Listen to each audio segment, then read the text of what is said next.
Before we jump back into the flow of our story, beginning with verse 13, in case you weren't with us this past Sunday, I just want to get a running head start to establish a little bit of context. And so if you just kind of join me, John 18, we're going to begin with verse 1. We're just going to read what we covered last Sunday. John writes that when Jesus had spoken these words, he went out with his disciples over the brook Kidron, where there was a garden, this being the Garden of Gethsemane, which he and his disciples entered. And Judas, who betrayed him, also knew the place, for Jesus often met there with his disciples.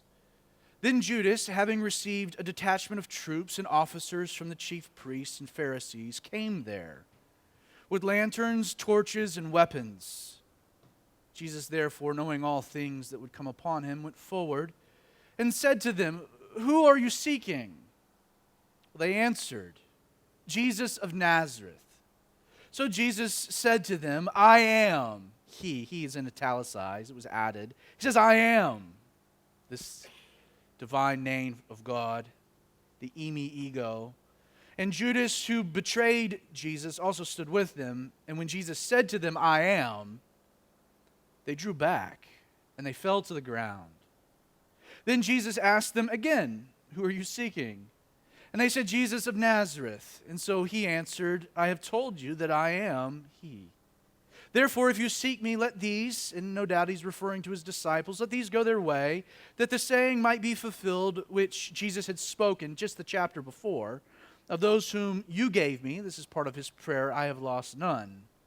Then Simon Peter, having a sword, drew it and struck the high priest's servant, cut off his right ear. The servant's name, John tells us, with Malchus. So Jesus said to Peter, "Put your sword into its sheath. Shall I not drink the cup which my Father has given me?" Then the detachment of troops and the captain and the officers of the Jews arrested Jesus and bound him. Verse 13, picking up where we left off, and they led Jesus away to Annas first, for he was the father-in-law of Caiaphas, who was high priest that year. Now, in order to avoid any confusion moving forward, I should just take a second and explain a little bit about the political structure in Judea during this time period. Being a direct descendant of Aaron, the first high priest, this man Annas was appointed high priest. He was appointed to this position in 6 AD, 5 or 6, give or take. According to tradition, and there is some scriptural justification for this, an appointment to high priest was a lifetime appointment. It would last the duration of Annas' life, which, by the way, is where things kind of get complicated. You see, in 15 AD, Annas fell out of favor with Rome. So in kind of a bold attempt to maintain his power, he voluntarily steps aside and appoints his oldest son to be high priest. Well, that doesn't last very long. In fact, it only lasted for 2 years before Annas has to remove one son and replace him with another son who, by the way, only lasts another 2 years. These two sons are knuckleheads. So eventually, Annas, still wanting to appease Rome, places his son-in-law, Caiaphas, into the position of high priest. And Caiaphas would serve for some time, from 18 to 36 AD. Now, the reason that that's important is that within John's gospel in particular, you're going to find both Annas and Caiaphas being referred to as the high priest.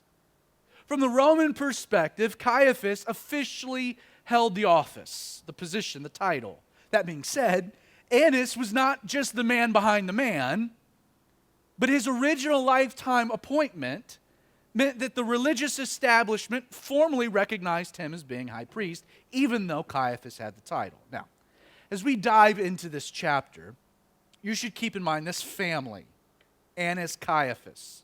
They were extremely wealthy. Aside from that, they're well-connected, they're powerful, equally corrupt. In fact, they're feared by the Romans. Historically, this crew operated in our more modern context like an organized crime family, enriching themselves by turning the temple and the way that the sacrificial system worked into a cash cow. The Jewish Talmud went so far as to state, writing, quote, "Annas made the high priest a den of thieves. Aside from their power over religious affairs, local affairs even, Annas and his family proved to be a continual thorn in the side of the local Roman officials. In fact, we're going to see this play itself out next week in their interactions with the Roman governor Pontius Pilate. These men, case in point, they played dirty, constantly dirty. Now, for the benefits of a large Roman audience, a non-Jewish audience, Gentile audience, that was unfamiliar by the time John's writing of Caiaphas and Annas, these local affairs. In verse 14, John gives us a little commentary referencing back to something he's already told us. Verse 14, he says, "Now it was Caiaphas who advised the Jews that it was expedient that one man should die for the people," or literally in place of the people. Back in John 11, verses 46 through 53, in response to Jesus' resurrection of Lazarus, we're told, and I'll read you a section of Scripture, that, quote, "Some of the eyewitnesses went to the Pharisees, and they told them the things that Jesus did, the resurrection of Lazarus being one of them. And the chief priests and the Pharisees, as a result, they gathered this council. They said, 'What should we do? This man works many signs. If we leave him alone like this, everyone will believe in him.'" What a testimony. "And the Romans, as a result, they'll come and they'll take away our place in our nation." Well, one of them, John writes, Caiaphas, being high priest that year, said to them, "You guys know nothing at all, nor do you consider that it is expedient for us that one man should die for or in place of the people, and that not the whole nation should perish." John gives us a little bit of commentary at this point. He says, "Now, this Caiaphas did not say on his own authority, but being high priest that year, he actually prophesied that Jesus would die for the nation, and not for that nation only, but also that Jesus would gather together in one the children of God who were scattered abroad. Then from that day on, they plotted to put Jesus to death." Now, let's just get back to our scene. Here you have Jesus. It's the Garden of Gethsemane. He's arrested. He's bound, shackled, hands and feet, by this detachment of troops. John says, in addition, the captain, the officers of the Jews. Matthew and Mark tell us that it was at this moment that all of the disciples forsook Jesus and fled. Then, as Jesus is being led away to Annas first, we're going to see that Peter and John kind of circle back. So they all scatter, but Peter and John will kind of circle back, and they'll follow Jesus at a distance. They want to see what happens. Well, verse 15, "And Simon Peter followed Jesus, and so did another disciple." Now that disciple, and for clarity, let's just get it out of the way, it's John, it's our author. This disciple was known to the high priest and went with Jesus into the courtyard of the high priest. Again, this is Annas. But Peter stood at the door outside. Then the other disciple, who was known to the high priest, went out and spoke to her who kept the door and brought Peter in. Jesus is led from the Garden of Gethsemane back across the bloody Kidron. He's led into the city of Jerusalem, specifically the home of Annas. He's going to be interrogated because John was known to the high priest. He's allowed to go with Jesus, we're told, into the courtyard. John then uses his connections to schmooze the gal who kept the gate to let Peter in as well. Now, earlier this very evening, Peter has made a bold proclamation. In fact, Peter goes so far as to say he was going to follow Jesus even if it meant he would lay down his life for Jesus' sake. And we should, to his credit, give him his due. As Jesus is being arrested, Peter pulls out a sword and he jumps into the fray, attacking a servant boy, cutting off his ear. Sadly, though, this act of bravery didn't work out as Peter had imagined. Instead of an attaboy from Jesus, his actions garnered a rebuke, a stern rebuke. Jesus turns to him. "Peter, put your sword into its sheath. Put your sword away, Peter."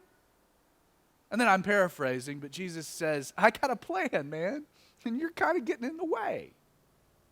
Jesus then picks up the ear, puts it back onto Malchus's face, and he's led his way. Now, in last Sunday's study, I noted how Peter's fundamental problem centered on two core misconceptions. The first misconception is that Jesus needed his help. No doubt his failure in the garden had quickly corrected that notion. Peter, I don't need your help. You're making a mess of You're in the way. But there was another misconception, and that is that Peter needed to somehow prove himself able to Jesus. As we examine the next few verses, it's important that you keep in mind that for Jesus to accomplish his ultimate work in Peter's life, because indeed, the Lord had amazing plans for Peter, had bigger plans for Peter than Peter could have even imagined. But for any of that to take place, something would have to change in Peter. Jesus would have to work in Peter. Jesus would have to tweak some things. You see, this stubborn man needed to come to an all-important realization if he was going to be useful for Jesus. And that is the fact that he wasn't able. He wants to prove himself worthy, prove himself able. What he needs to get through his thick skull is that he wasn't. If left to his own strength, Peter would fail miserably.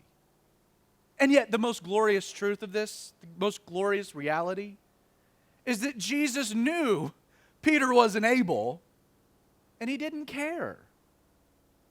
In fact, in response to Peter's declaration that he was willing to lay down his life for Jesus' sake, Jesus immediately turns to him and he says in John 13, verse 38, he says, "Most assuredly, take this to the bank, Peter.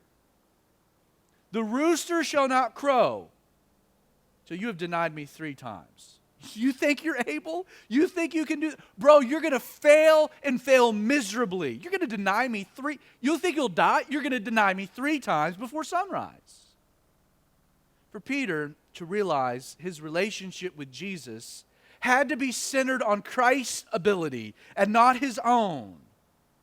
Peter had to be first stripped of his self-sufficiency.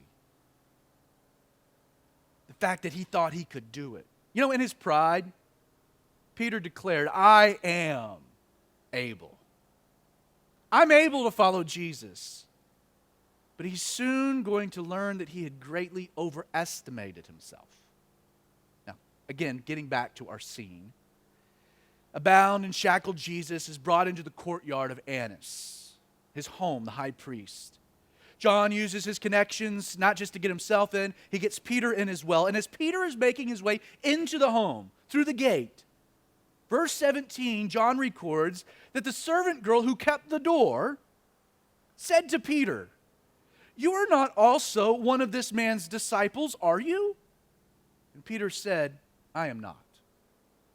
Now, notice what she specifically asked. She asked Peter, "Are you not also one of this man's disciples?" That's interesting. The idea behind the statement is that this woman who kept the gate knows John. And not only does she know John, but she knows that John is a disciple of Jesus. And what this means is that John had no problems getting in and out. He's not being arrested. He's not being harassed, meaning that there's no point or reason for Peter to feel nervous. There's no reason for him to feel unsafe. Peter here, he's caught off guard by the question. He doesn't have to lie. His life's not at risk. He's not going to get arrested. And yet, he denies being a disciple. Aren't you also? I know you're with one of his disciples. Aren't you also a disciple? It's the most laid-back moment. Easy. Yeah, I'm with John. I'm one. But no, he denies. Well, verse 18, now the servants and officers who had made a fire of coals stood there, for it was cold. Keep in mind, it's early spring. And they warmed themselves there. It's also the middle of the night. And Peter stood with them, and he warmed himself. Peter and John, as you're playing the scene out, they're standing at a distance, watching the procedures with Jesus. And the high priest, Annas, asked Jesus about his disciples and his doctrine. Now, right from the beginning, you need to consider how everything about what is taking place was not only illegal, but was improper. Aside from the fact this is all happening under the cover of darkness, happening at night, according to Scripture and Hebrew tradition, you had rights as a Hebrew man. In fact, your rights stipulated that you had to be charged with a crime in order to be arrested. You see, in this situation, it's the opposite. Jesus has been arrested and then brought before Annas. And then Annas questions him about his disciples and his doctrine, designed to find a crime that they could then charge him with. It's all backwards. It's all inappropriate. Annas is seeking, in an interrogation, a probable cause to justify what they've already done, arresting him. In addition to that, he wants to create a legal framework that they could ultimately sentence him to death. Well, Jesus, knowing this, verse 20, answered Annas, I spoke openly to the world. I always taught in the synagogue, in the temple, where the Jews always met, and in secret I've said nothing. Why do you ask me?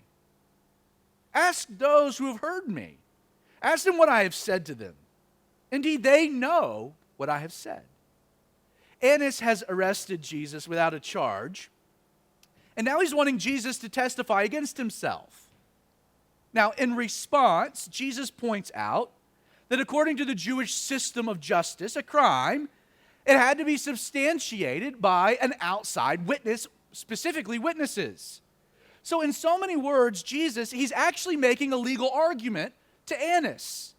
He's challenging the justification or the legalities of the trial. He's like, I spoke openly. I always taught in the synagogue. You want to interrogate me. You want me to testify against myself. Instead, well, where are the witnesses? This is not how this works. If I've committed a crime, bring forth witnesses. And when Jesus had said these things, one of the officers who stood by struck him with the palm of his hand, saying, do you answer the high priest like that? Again, you have Peter and John in the courtyard, warming themselves by a fire. They're looking through some windows, probably it's all open. They're watching this take place, the exchange. And I'm sure that for Peter and John, this particular moment that Jesus gets sucker punched had to have been shocking. They haven't read the remaining chapters. These men, while they should have had an inclination, they don't know what's happening. They don't know what's coming. They don't know this is a grand setup. Here's Jesus making a fair legal argument, and he gets punched in the face in the process. It's in this moment, I think, Peter and John, they start to get nervous.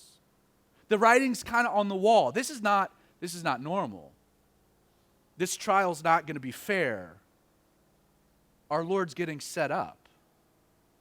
Well, in response to getting punched, verse 23, Jesus answered him. And there's some debate whether he's speaking to the man that punched him. I gravitate more to the angle that he's addressing Annas, who probably gave the nod that Jesus should be punched. But Jesus answered him, if I have spoken evil, bear witness of the evil. And then bear witness, this is a legal term. Provide a witness. But if well, why do you strike me? Then Annas sent him bound to Caiaphas, the high priest. The word Jesus used when he asked, why do you strike me? Literally means, that word strike, it means to fillet, to break the skin. Like the idea is that Jesus, he didn't just take a sucker punch to the face. He took such a blow by this officer that he's now bleeding. His skin's been filleted. Jesus' reaction, it's reasonable, isn't it? Where are those witnesses against me? And if they don't exist, why are you punching me in the face for no reason? Now, since Annas doesn't have an answer, he decides to send Jesus bound to the home of Caiaphas, also the high priest. And again, this is all happening at nighttime. John only records for us the specifics of this trial before Annas. Yet a harmonizing of the four gospel narratives reveal that Jesus will in fact undergo 2 additional trials before he's ultimately handed over to Pilate. So the first trial is before Annas. The second will occur at the home now of Caiaphas, before likely a very small portion, a hand-selected portion of the elders. And it's during this trial that Jesus will be mocked, will be beaten. Then, according to Luke 22, the final trial will occur at daybreak before an official gathering of the Jewish Sanhedrin. So, Annas to Caiaphas, small group of elders, then to the formal gathering of the Sanhedrin. And it's during that trial that they bring false witnesses. They can't get their stories correct. They ultimately charge him with the crime of blasphemy against God. Now, as you study these things on your own, there are two details that I think will help you simplify the timeline. One, and again, this is the best of my estimation, I think it's likely that Annas and Caiaphas, again, their family, that they lived in the same complex, probably shared a courtyard. So as you're kind of reading through these and trying to get all the things pieced together, them sharing a courtyard helps put the pieces in place. Secondly, as high priest, the Sanhedrin likely had official meetings in or near the home of Caiaphas, or their official gathering place was also in conjuncture to where Annas and Caiaphas lived. Now, regardless, as all of this stuff is happening, Jesus being shuffled back and forth, John shifts the scene. So John doesn't follow all of this. The other Gospels do. John tells us, though, verse 25, Simon Peter. So the scene go back to this courtyard around the fire. Simon Peter stood. He's warming himself. Therefore they said to him, "You are not also one of his disciples, are you?" Well, Peter denied it and said, "I am not."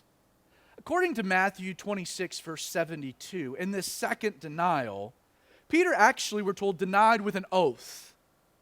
"I do not know the man." Literally, Peter says, "I'll be damned if I know the man." It's not just that it's a denial with a consequence if he's telling a falsehood. He ups the ante, so to speak. Well, verse 26, and that one of the servants of the high priest, I love this line, a relative of him whose ear Peter had cut off. Remember, Malchus was also a servant of the high priest. He said, "Did I not see you in the garden with him?" "I was there. You were there. You cut off my buddy's ear." And Peter denied again. Again, Matthew 26, verse 74 tells us that Peter doesn't just deny again. He began to curse. And he begins to swear, saying, "I do not know the man." He starts cussing people out. And then John tells us, and immediately a rooster crowed. In Luke 22, verses 61 and 62, we're given an important detail that John doesn't provide. I think it's important to mention that the very moment the rooster crowed, which, by the way, it's bizarre that there's a rooster in Jerusalem. A rooster was not kosher. It was forbidden according to the Levitical law. It's not just that Jesus said, "Hey, when the rooster crows, you'll have denied me 3 times." Everyone would have been like, "There's a rooster? Like, where's the rooster's going to crow? It shouldn't be a rooster in Jerusalem." It'd be akin to being like, "Yeah, you're going to be at my house. You'll deny 3 times, and then you'll hear a gorilla, cry out." It's like, wait, why would you have a gorilla? Where would a gorilla come from? Like, the fact that there's a rooster, strange. But we're told in Luke 22 that in that moment, again, Peter's watching these things. Maybe Jesus is being brought out. That Jesus turned and looked at Peter. That word "looked," it means to perceive into. It's not just like a passing glance. He stares him down. And then Peter remembered the word of the Lord, how he had said that night, "Before the rooster crows, you will deny me 3 times. And Luke tells us that Peter runs out of the courtyard and he weeps bitterly. I mean, imagine the moment. The rooster crows, Peter looks through the window, Jesus, their eyes meet. Jesus' face is swollen. He looks at Peter. Like, to say that Peter here has failed to live up to his own standard would be an understatement. Like, at one point this very night, like, he's ready to die for Jesus. But then a few short hours later, he denies being a disciple. Ultimately, he ends up cussing out a servant girl as he brazenly denies having any relational association with Jesus at all. You're a disciple. No, I'm not a disciple. By the end of this, yeah, you're a disciple. He's like, I don't even know him. I never met the man. And then the rooster crows. He sees Jesus. Proud Peter is utterly broken. He's devastated. And he runs off and he weeps. Then verse 28, they led Jesus from Caiaphas to the Praetorium. This would be the home of Pilate. It was early in the morning, but they themselves, the religious leaders, did not go into the Praetorium. Gentiles, Romans, were unclean. John adds, lest they should be defiled, that they might eat the Passover. What a tragic irony. These religious leaders wouldn't enter Pilate's home, fearing they'd defile themselves, but they had no problems setting up a kangaroo court and illegally railroading their Messiah, an innocent man. Pastor Damian Kyle, he observes that man's capacity for self-deception is profound in the realm of religion. Because the religious leaders who'd set Jesus up, brought him to Pilate, refused to go into his home. John 29, verse 29 says that Pilate then goes out to them, and he said, what accusation do you bring against this man? Now, for starters, it's likely that this is not the first time that Pilate's heard of Jesus. I think that's safe to say. Jesus was very well known in the area. Pilate's in charge of the area. No doubt Jesus' triumphal entry would have brought a little intrigue from the Roman governor. In fact, you might be able to make the argument that Pilate would have had to sign off legally on a detachment or half a legion, a tenth of a legion of troops being used to arrest Jesus in the first place. But the one thing Pilate doesn't anticipate is being woken up early in the morning and finding Jesus at his doorstep. This statement here, what accusation do you bring, is kind of akin to saying, what's he doing here? Well, verse 30, they answered and they said to him, if he were not an evildoer, would we not have delivered him up to you? And Pilate said, you take him, you judge him according to your law. Pilate wants to know why Jesus has been brought to him, the accusation. What's he doing here? How has he violated Roman law, necessitating my involvement? And their response, you look at the response is a dodge. Basically, they say, we wouldn't be wasting your time if he wasn't guilty of something. But they don't say what he's guilty of. And because they fail to provide a reason, Pilate doesn't see why he's now needed. It's why he says, take him, judge him according to your law. What's he doing here? Now the truth comes out. Therefore the Jews said to him, it is not lawful for us to put anyone to death. John's commentary, that the saying of Jesus might be fulfilled, which he spoke, signifying by what death he would die. Weeks earlier in Matthew chapter 20, we read that Jesus, going to Jerusalem, took the disciples aside on the road and said, behold, we're going to Jerusalem. The Son of Man will be betrayed by the chief priests, by the scribes. They'll condemn him to death, speaking of himself. They will deliver him to the Gentiles, to be mocked, to be scourged, to be crucified. But the third day he will rise again.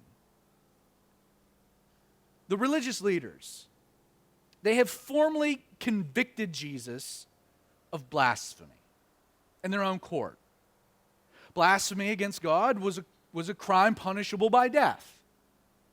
Would have been, though, the death of stoning. That's how the Jews did it. The problem was the fact that the Romans had revoked the Jewish people's ability to enact capital punishment around 5 AD.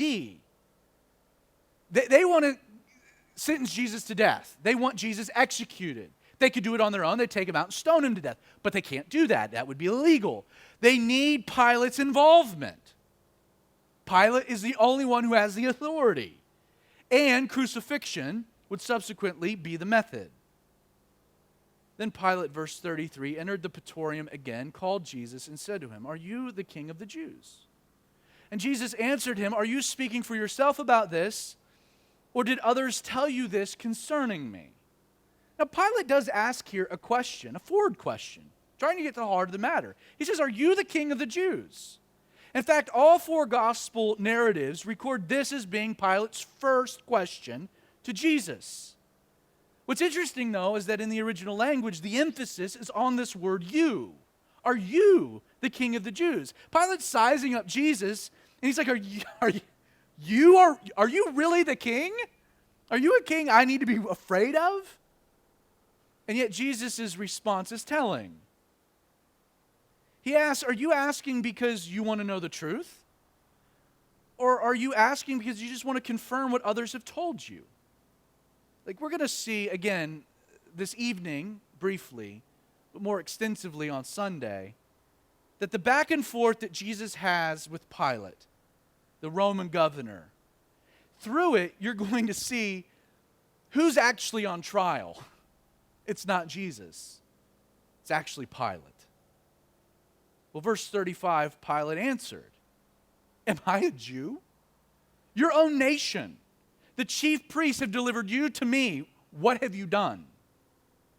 This reply, "Am I a Jew?"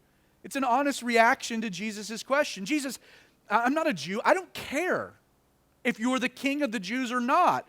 All I care about figuring out is if you're a political threat to Rome. So what have you done? Man, the volumes that could have been written. You want to know what I've done? Why I've been handed over? I healed the blind. There were some dead people resurrected to life. I taught the people. I healed those who were sick. I mean, I can tell you what I have done. But Pilate wants to know what's he done to be in the predicament he's in. Again, the religious leaders haven't given a crime. So verse 36, Jesus answered, "My kingdom is not of this world. If my kingdom were of this world, my servants would fight, so that I should not be delivered to the Jews. But now my kingdom is not from here." In this statement, "my kingdom is not of this world," Jesus is affirming two things to Pilate. One, because he has a kingdom, he's telling Pilate, yeah, I'm a king. I have a kingdom and I'm a king. Two, because his kingdom was not of this world, Pilate has nothing to worry about. Yeah, Pilate, I'm a king, I have a kingdom, but my kingdom is not of this world, so there's no threat to you.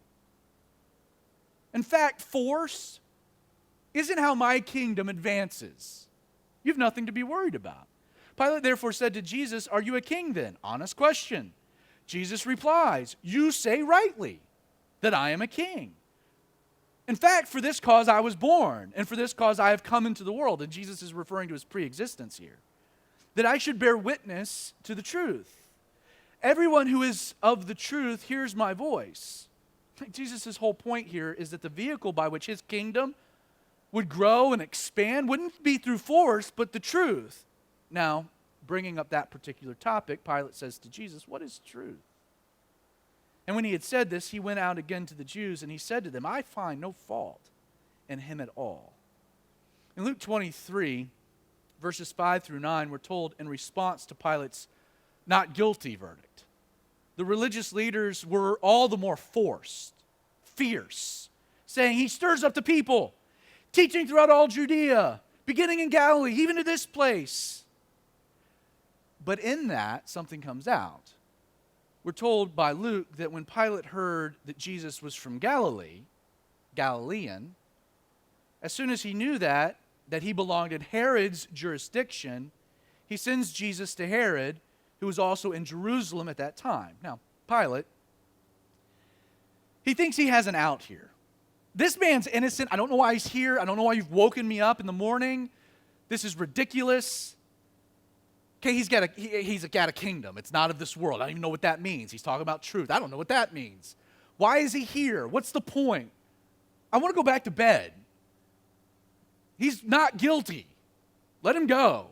They freak out. He's from Galilee. Oh, wait, what? Well, that's actually not my jurisdiction. See, he feels like he has an out. I'll send him to Herod. Herod is over that area. He'll take care of it. Now, it doesn't take very long for Herod to grow bored with Jesus. And the reason being is that Jesus never even acknowledges him. Doesn't reply, doesn't answer any of his questions. This being the same Herod who had John, his cousin, beheaded. Herod sends Jesus back to Pilate. He thinks he's done. He thinks he's good. Jesus shows back up. Now, by that point, Pilate is confident of three things. First, Pilate knows that Jesus is an innocent man. Following his return from Herod in Luke 23, we actually read that Pilate called together the chief priests, the rulers, and the people. He said to them, "You've brought this man to me as one who misleads the people. Indeed, I've examined him in your presence. I have found no fault in the man concerning the things of which you accuse him. Not only did I not," he continues, "nor did Herod. For I sent him to him, but he's concluded he's done nothing deserving of death." Again, Pilate's summation, I find no fault in this man. So one, Pilate knows Jesus is innocent. Two, Pilate knows that Jesus is being set up by the religious establishment. In fact, in Mark 15, verse 10, and Matthew 27, verse 18, we're told by this point when Jesus returns, Pilate has come to the realization, quote, that the chief priests had handed Jesus over because of envy. They were jealous of Jesus' popularity. The third thing that Pilate's certain of is that there's something weird going on. Now, what do you mean by that, Zach? Pilate knows that what's happening in the physical realm, there's something much deeper occurring. In Matthew 27, verse 19, we're provided kind of a behind-the-scenes detail that Pilate's wife sent to him, and this is what she said. She told her husband, "Have nothing to do with that just man," writing, "For I have suffered many things today in a dream because of him." So by the time Jesus comes back from Herod, Pilate knows he's innocent. He knows these charges are trumped up. They're actually envious of him. And that there's something much deeper occurring. Now, hoping to find a way out of the mess, because Pilate is stuck between a rock and a hard place. He knows Jesus is innocent. He's also aware of political repercussions. What would happen if he toes the line, obeys his conscience, and rules against Annas and Caiaphas? So what does Pilate do? I don't have an out. I'm between a rock and a hard place. So he comes out before the people. There was a group amassing outside the Praetorium that morning. And in verse 39, he says, "You guys have a custom that I should release someone to you at the Passover. Do you therefore want me to release to you the King of the Jews?"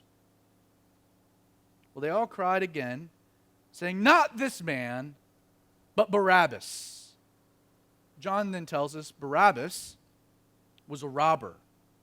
In fact, Mark 15, verse 7, and Luke 23, verse 19 give us a little bit more of a complete picture of Barabbas, saying that he was in chains with his fellow rebels because they had committed murder in the rebellion. He was a traitor, a rebel, a robber, a murderer, and he's hanging out with bad people all at the same time. Now, for the sake of time, we're going to kind of stop our travels right here. Close of chapter 18. Hope you come back on Sunday as we pick things back up, continue the narrative. But here, Good Friday, I want to share a few thoughts about this man, Barabbas. I think it's a fitting place for us to stop and reflect. First and foremost, this man, Barabbas, he's literally the anti-Jesus. His name, Barabbas, or Bar Abbas, Abba. It means son of the Father. That's what his name literally means. How ironic that you have the son of the lowercase father standing there with the son of the Father, uppercase Father. And yet, unlike Jesus, who's an innocent man, Barabbas is completely guilty. He was a robber, a murderer. He'd been caught in rebellion. Not only were the wages of his sin death, but that very morning, 3 crosses were already being prepared for Barabbas and his 2 co-conspirators. That morning, Barabbas woke a condemned man. He woke with his fate totally sealed, certain. He knew he was going to die that day. There's no question that Barabbas had earned his cross.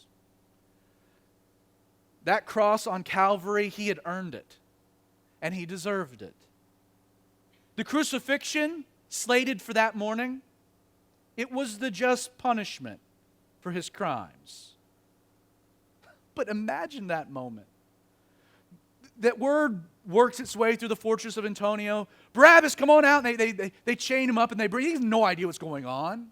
Probably gets awoken from a slumber, brought before a crowd. And he looks over and he's now side by side with Jesus. Again, someone he would have known about. In that moment, you can imagine that his guilt and sin were exacerbated in the presence of Jesus' holiness and righteousness. What a contrast. Two sons of the Father. You know, it's true that the mob cried out for Barabbas to be released.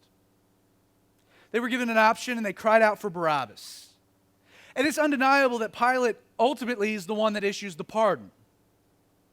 But don't miss the fact that why was Barabbas released? Why was he freed? Did he do anything to deserve it? Do anything to warrant it? Do anything? No. That man, the mob cried out for him. Pilate wrote the ticket. But that man was released for one reason. Jesus literally took his place. Jesus died on a cross meant for Barabbas. Barabbas is set free because a substitute took his place. You know, in a profound sense, we are all Barabbas. Every one of us, we're guilty as charged. Specifically, guilty of rebellion. Not rebellion against Rome, much worse, rebellion against God. We're guilty. In fact, we stand condemned in our sin. Every one of us is destined to death as a result of our crimes. And like this man Barabbas, there is nothing you and I can do to avoid the inevitable fate on our own. Barabbas did nothing to deserve his pardon. Set free because of no work he had done. In fact, Barabbas was only saved for one reason. Jesus was nailed to his cross. Like, what a picture of the love of Christ. And that while we deserve death, Jesus died in our place so that we might get set free. To have life, and life more abundantly. Again, friend, we are all Barabbas. A cross with our name on it. Thank goodness Jesus took our place. And you know, it's really with that thought in mind that I can think of nothing better for us to do than to take a moment as a family and to come to the table, to partake of the elements, to recognize in the process, and Andy, if you want to go ahead and come up, the sacrifice that Jesus indeed made for you and I on our cross. Barabbas set free because Jesus took his place.